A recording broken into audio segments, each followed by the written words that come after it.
Hi, I'm Max Mishakov.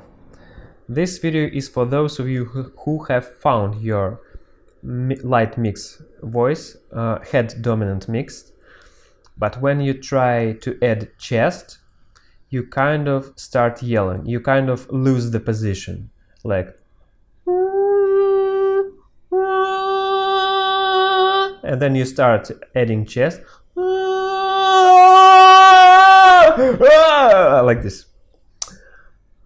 This happens to many students, to many people, and what I suggest here, when you start adding chest, send the sound little bit into your nose, like this.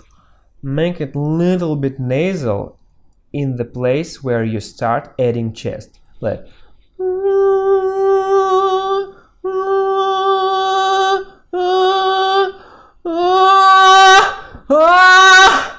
I can do it easily because I partly send the sound into my nose and partly into my mouth. So it feels like 50-50, nose and mouth. This tip helps many people. This is the short video for today. Thank you for watching. Write your questions.